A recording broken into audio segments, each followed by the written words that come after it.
Olá, bom dia, graça e paz em nome de Jesus. Este é o dia que o Senhor fez, nele nós vamos nos alegrar, amém? Deus te abençoe ricamente nesta manhã de domingo, dia 7 de julho. Nós estamos aqui mais uma vez porque o Senhor é bom, amém? Porque a sua graça, a sua misericórdia, a sua proteção está sobre nós. Louvado seja o nome do Senhor. Eu quero te convidar a abrir a tua Bíblia na primeira epístola de Paulo aos Tessalonicenses. Dando sequência à nossa leitura, hoje nós vamos ver o capítulo 4, o verso de número 1. Enquanto você encontra, nós vamos orar. Pai, em nome de Jesus, nós queremos te agradecer por esta manhã. Pedimos perdão, Senhor, pelos nossos pecados. Perdoa-nos como temos perdoado aqueles que nos têm ofendido. Em nome de Jesus Cristo. Dá-nos entendimento da tua palavra, dá-nos do teu espírito, prepara o nosso coração como uma boa terra, porque queremos que a tua palavra ali lançada possa produzir frutos a 30, 60 e 100 nas nossas vidas, para a tua honra e para a tua glória. Amém e amém. Quero te lembrar que hoje, às 19 horas, nós temos o culto com Santa Ceia. Então você deve preparar ali tua partícula de pão, teu cálice, teu copo com suco, amém? Ali para poder participar desta mesa da Santa Ceia, em nome de Jesus. Você é o nosso convidado. E agora nós vamos dar sequência aqui à leitura. Convido você então a acompanhar comigo. A epígrafe desse texto diz assim: exortação à prática da santidade. Amados, essa epígrafe, ela, claro, ela não está nos textos originais, mas ela dá um bom resumo do que nós vamos ver. Nós devemos praticar a palavra de Deus. Andar em santidade é andar na palavra de Deus, é praticar a palavra de Deus. Não é somente o conhecimento, não é somente ouvir a palavra de Deus, mas é viver a palavra de Deus. Jesus falou sobre aquele homem prudente. O homem prudente é aquele que ouve a palavra de Deus e a pratica. E ele então diz que este homem é comparado a alguém que construiu a sua casa sobre a rocha. Quando vêm os ventos, as chuvas, os rios transbordam, a sua casa permanece firme. Então, esta é já a orientação no início desse capítulo. Nós devemos praticar a palavra de Deus, a prática da santidade. Finalmente, irmãos, nós vos rogamos, versículo de número 1, e exortamos no Senhor Jesus, que como de nós recebestes, quanto à maneira por que deveis viver e agradar a Deus. Então, amados, a prática desta doutrina, da palavra de Deus, nos é a maneira como nós devemos viver e a maneira como nós agradamos a Deus. Jesus diz isso em João capítulo 14, é um texto que eu sempre cito. Quem é que ama o Senhor Jesus? Aquele que ouve a sua palavra e a obedece, a pratica. Esse é o que o ama. Não é aquele que simplesmente ouve, mas é aquele que ouve e pratica. Além de tudo isso, ainda há o benefício, como nós falamos antes, da parábola do homem prudente, que é aquele que constrói a sua casa sobre a rocha. Versículo ainda de número 1, continuando. E efetivamente estáis fazendo. Então Paulo está dizendo, olha, o retorno de Timóteo, ele trouxe esse testemunho dizendo que vocês estão firmes na palavra de Deus, praticando a palavra de Deus, que a qualidade espiritual da igreja, ela é extraordinária. E ele então diz, continueis progredindo cada vez mais. Amados, aqui Paulo está nos ensinando algo que é precioso para as nossas vidas. Nós nunca podemos achar que já sabemos, que já chegamos lá, que já temos o conhecimento suficiente. Nós precisamos ter um coração ensinável, um coração disposto a obedecer e que entende que nós precisamos sempre aprender. Nós estamos sempre neste processo de aprendizado, nós estamos sempre nesse processo de crescimento e nós não podemos deixar que o orgulho, que a arrogância possa entrar no nosso coração e achar que nós já somos os tais, que eu já sou um homem espiritual, então eu não preciso de mais nada. Não, amados. Nós temos que ter a humildade de reconhecer que nós temos ainda um longo caminho pela frente. Amém? Diz a palavra de Deus ainda no versículo 2. Porque estáis inteirados. Inteirados significa que vocês têm o conhecimento, vocês já receberam a palavra do Senhor. Nós ensinamos vocês como vocês devem andar, dentro da palavra do Senhor, a doutrina de Cristo, o evangelho das boas novas. E então ele diz: porque estáis inteirados de quantas instruções vos demos da parte do Senhor Jesus. E aqui é importante também.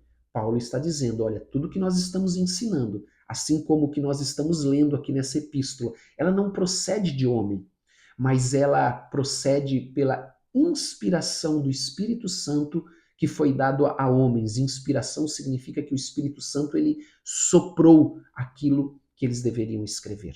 É como se ele houvesse, como se, e de fato é isso, o Espírito Santo ele ditou, ele inspirou, ele soprou aquilo que Paulo deveria ensinar. E tudo que Paulo então ensinou não vem da parte de homens, mas vem da parte de Deus, do próprio Senhor Jesus. Pois esta é a vontade de Deus, a vossa santificação. Deus é aquele que tem o maior interesse que as nossas vidas sejam santificadas, que nós possamos andar com Ele. O Senhor enviou Jesus Cristo para morrer na cruz para isso, para que os nossos pecados fossem perdoados, mas além disso, é voltar ou ter a comunhão restaurada com o Pai novamente. Então, o Senhor diz: a vossa santificação, que vos abstenhais da prostituição. Quando nós vemos aqui que Paulo está falando sobre, nós vos ensinamos a palavra, vocês estão inteirados da palavra, porque a palavra o que é a palavra? O que é a Bíblia? Ela é a vontade de Deus para as nossas vidas. Ela é a vontade boa, perfeita e agradável de Deus para as nossas vidas. E nós precisamos entender isso, do interesse verdadeiro, amoroso de Deus por nós. Por isso que a sua vontade é boa, perfeita e agradável para as nossas vidas. E ele então, como é a palavra dele, ele vai nos ensinar aquilo que é lícito fazer e aquilo que não é lícito fazer. E não é isso que a palavra nos ensina, o que é certo e o que é errado, o que é permitido, o que é proibido, porque aquilo que é proibido vai trazer consequências ruins para as nossas vidas. Não é que ele queira nos, como é que eu posso dizer, nos proibir simplesmente, nos prender, mas ele quer o melhor para as nossas vidas, que nós não venhamos a sofrer as consequências de uma escolha ruim. E a palavra de Deus, então, ensina esta vontade de Deus, que é o melhor para nós. A impureza sexual, claro, você já sabe o que é isso, andar, né, nesse caminho das coisas sexuais. A prostituição é a impureza sexual que ele falou aqui. Abstenhais da prostituição, vos abstenham ou não pratiquem a impureza sexual. Amém? É estar separado do pecado, como uma figura do pecado também, que era muito comum naquele tempo, né, dentro daqueles templos, principalmente de idolatria. Havia muita prostituição, havia muita impureza sexual naquele tempo, assim como é hoje, nós sabemos.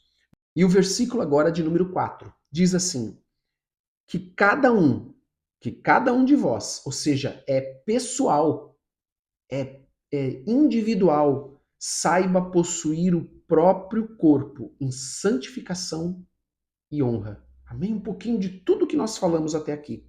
Não com desejo de lascívia. O que é lascívia, pastor?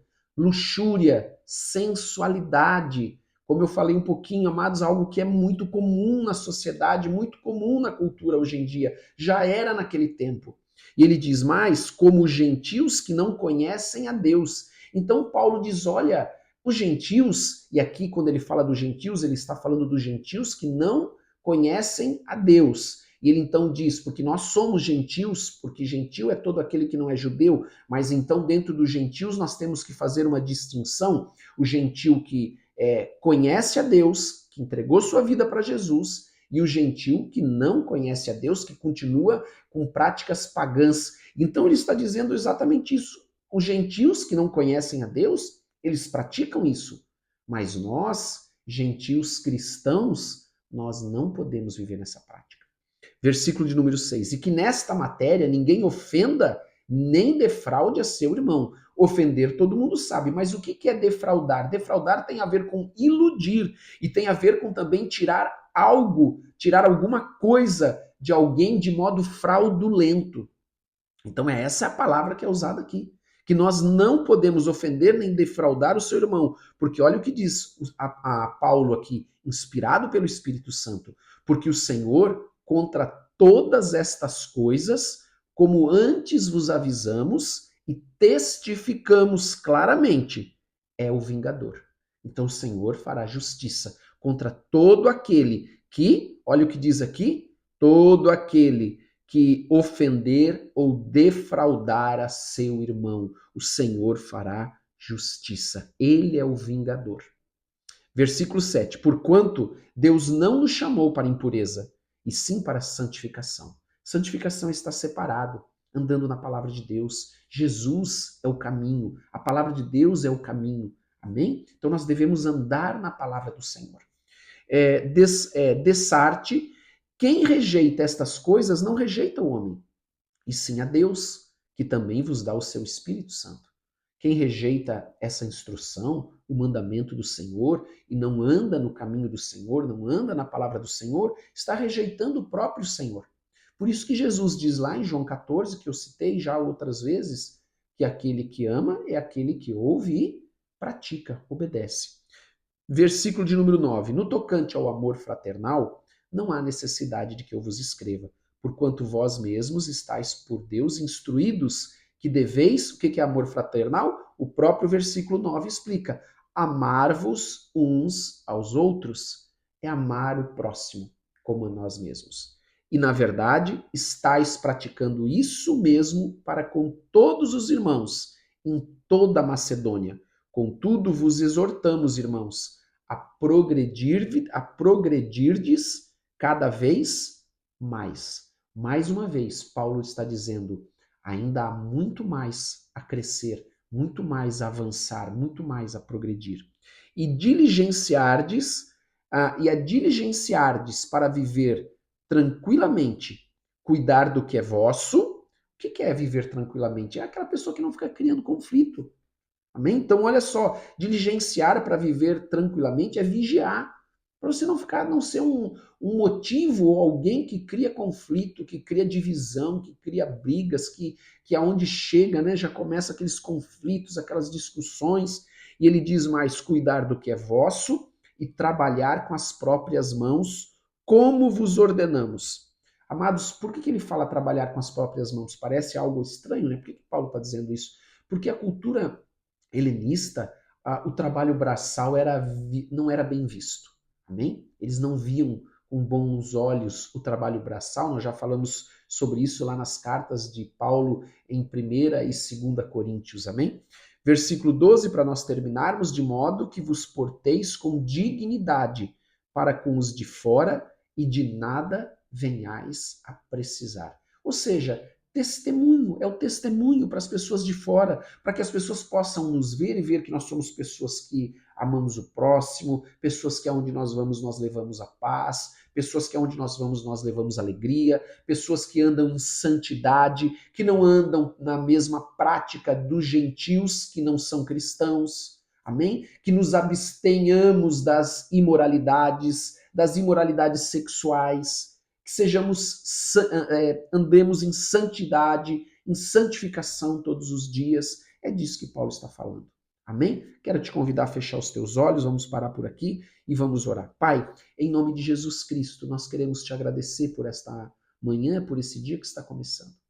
E eu quero apresentar ao Senhor cada família aqui representada, para que o Senhor possa abençoá-los com as bênçãos espirituais, aquelas bênçãos que estão ali, Senhor, como diz a tua palavra, que nós estamos assentados nas regiões celestiais em Cristo Jesus, que estas bênçãos celestiais e espirituais possam ser derramadas sobre todos os nossos lares, as nossas famílias, em nome de Jesus. Que haja paz, que haja alegria, que haja nesse dia amor, em nome de Jesus, comunhão para a tua honra e tua glória, Senhor. E que todos nós possamos sermos testemunhas do teu amor, da tua graça, do teu poder, em nome de Jesus. Nós te louvamos e te agradecemos de todo o nosso coração, em nome de Jesus. Amém e amém. Amém, que Deus te abençoe. Não esqueça de dar like, de compartilhar com quem você ama e de colocar nos comentários o teu pedido de oração. Também hoje, lembrando mais uma vez, temos às 19 horas culto com Santa Ceia. Um grande abraço para todos vocês, Deus te abençoe.